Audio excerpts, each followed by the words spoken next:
पार्टीतर्फे दिनांक 22/12/17 रोजी गजानन कॉलनी येथे 2 गटात उसळलेल्या दंगलीत निरपराध व्यक्तींना आरोपी करू नये म्हणून मान्य जिल्हाधिकारी समितीची सभा दिनांक 22/12/17 ची सभा मान्य कार्यकारी अधिकारी व डी रंगरत्न अध्यक्ष दैत्य बापू काँग्रेस पार्टीतर्फे आज दिनांक 22/12/17 रोजी दुपारी मान्य जिल्हाधिकाऱ्यांना दिले निवेदन 20/12/17 रोजी रात्री 11 वाजेच्या दरम्यान 2 गटात गजानन कॉलनीमध्ये निरपराध व्यक्तींना या दंगलीच्या गुन्ह्यात अटकवण्याचा प्रयत्न सुरू आहे।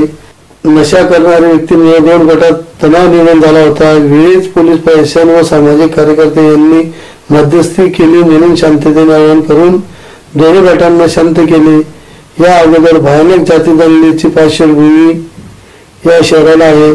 सन 2013 या वर्षी 2 शहरात जाती दंगली झाल्या त्याप्रमाणे कोणतेही दंड पसरत होऊ नये आणि ज्या निरपराध व्यक्तींना अटक करू नये अशी आमची मागणी आहे। या निवेदनाला माननीय राजूबाबा कदम भांडे, मनोज मोरे, दीपक सेलार, कमलेश देवरे, सुरेश दिनेश शार्दूल, रजनीश निंबाळकर, कुणाल भाऊ, देवा भाऊ केदार, नितीन पाटील, राजेंद्र आदी हे निवेदन देताना उपस्थित होते। 2017 रोजी रात्री 9 ते 9:30 वाजेच्या दरम्यान गजानन कॉलनी परिसरामध्ये जातीय दंगलीचं एक वातावरण निर्माण झालं। दोघं बाजूने तुरळक प्रमाणात दगडफेकीचा प्रकार झाला। शहरामध्ये अतिशय जोरामध्ये ही बातमी पसरून शहरामध्ये एक भीतीचं वातावरण तयार झालं की 2013 आणि 2008चा जो इतिहास आहे आपल्या धुळे शहराला दंगलीचा, त्याप्रमाणे पुन्हा एक धुळे शहर दंगलीच्या भक्षस्थानी जातं की काय अशी परिस्थिती निर्माण झाली। परंतु त्या भागातील सामाजिक कार्यकर्ते पोलीस प्रशासनाने वेळीच हस्तक्षेप करून नियोजन करून तात्काळ या दोघं समुदायाला समजून या वातावरणाला शांत करण्याचा प्रयत्न केला आणि बऱ्या प्रमाणात ते यशस्वी देखील झाले। परंतु ही दंगल धुळे शहराचे जे संवेदनशील भाग आहेत, धुळे शहरात जे काही वेगवेगळे भाग आहेत त्याच्यातला गजानन कॉलनी परिसर अतिशय संवेदनशील आहे।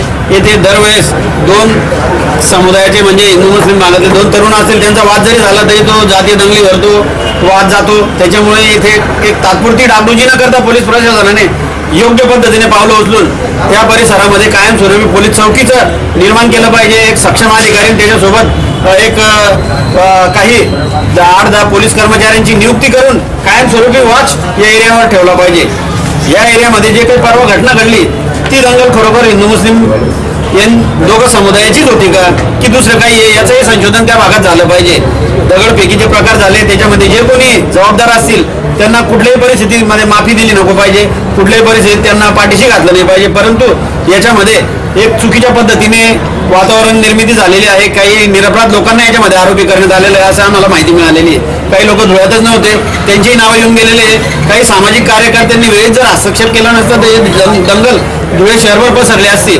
परंतु काही त्या लोकांनी हस्तक्षेप केला त्याच्यामध्ये त्यांचीही नावं काही येण्याची शक्यता आहे। त्याच्यामुळे पोलिसांनी योग्य ते तपास करून योग्य पंचनामा करून तिथे खरोखर जे कोणी दगडफेक करत असतील किंवा जे कोणी जबाबदार असतील त्यांच्यावरच गुन्हे दाखल झाले पाहिजे आणि निरपराध लोकांना याच्यामध्ये अडकून त्यांचं आयुष्य उद्ध्वस्त करू नये ही विनंती आहे। दुपारी 2 वाजता आज दिनांक 22/12/17 रोजी सभा आयोजित करण्यात आली होती। एकूण 10 विषय होते। मागील जे सभेचे प्रोसिडिंग असते बांधकाम समितीचे व प्रत्येक समितीच्या मिटिंगला झालेल्या त्यांना काही ठरावांना मंजुरी देण्यात आली आणि काही ठरावावर चर्चा करण्यात आली। 10 विषयांमध्ये आशापुरी बांधकाम सभागृहासाठी कामाची निविदा काढली। 48,40,000 रुपयाचा मंजुरी देण्यात आली। त्यानंतर बाकी बांधकामांना अनुमत रक्कम देऊन मग ठेकेदारांना काम देण्यात यावे असे ठरले।